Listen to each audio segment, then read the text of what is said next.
తప్పుడు పింఛన్ల లెక్క తేలేదెప్పుడు? నత్తనడకన సదరం ధ్రువపత్రాల పునఃపరిశీలన. గత వైకాపా ప్రభుత్వ హయాంలో భూదందాలు, దౌర్జన్యాలే కాదు, పింఛన్ల విషయంలోనూ పెద్ద ఎత్తున అవకతవకలు చోటు చేసుకున్నాయి. ముఖ్యంగా వైకల్యం లేనివారు వైకల్యం చూపి పెద్ద సంఖ్యలో దివ్యాంగ పింఛన్లు పొందుతున్నట్లు సమాచారం. ఈ విషయమై కూటమి ప్రభుత్వం విచారణకు ఆదేశించిన ఆ ప్రక్రియ నత్తనడకన సాగుతుండడంతో నేటికి అనర్హులు దర్జాగా పింఛన్ అయితే పొందుతూ ఉన్నారు.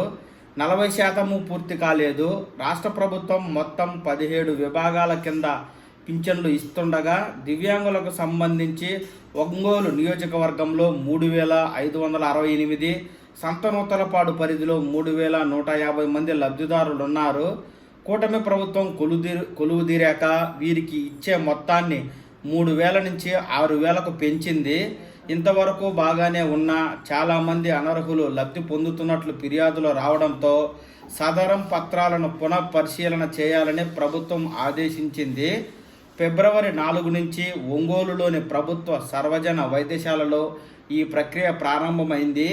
ఇప్పటికే పూర్తి కావాల్సి ఉన్న పరిశీలన నత్తనడకన సాగుతుండడంతో 40% మాత్రమే పూర్తయింది.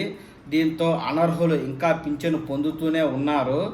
కూటమి ప్రభుత్వం వచ్చాక క్రానిక్ కిడ్నీ డిసీజ్ బాధితులకు ఇచ్చే పింఛను మొత్తం 10,000కు, పక్షవాతం, నరాల బలహీనత, రోడ్డు ప్రమాదాల్లో గాయపడి శాశ్వతంగా మంచానికే పరిమితమైన వారి పింఛను 15,000కు పెంచింది.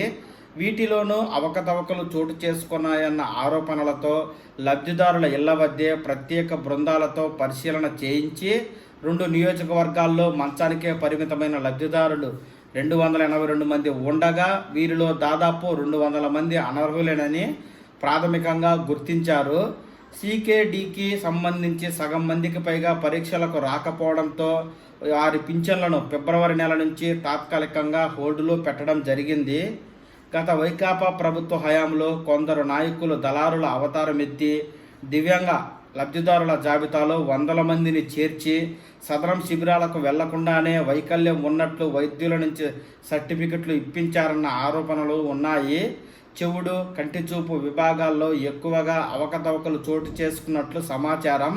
క్షేత్రస్థాయిలో వాలంటీర్ల ద్వారా ప్రతిపాదనలు అందడంతో మండల, జిల్లా స్థాయి అధికారులు పింఛన్లకు సిఫార్సు చేసి అనర్హులకు పెద్ద ఎత్తున పింఛన్లు అయితే ఇప్పించారు.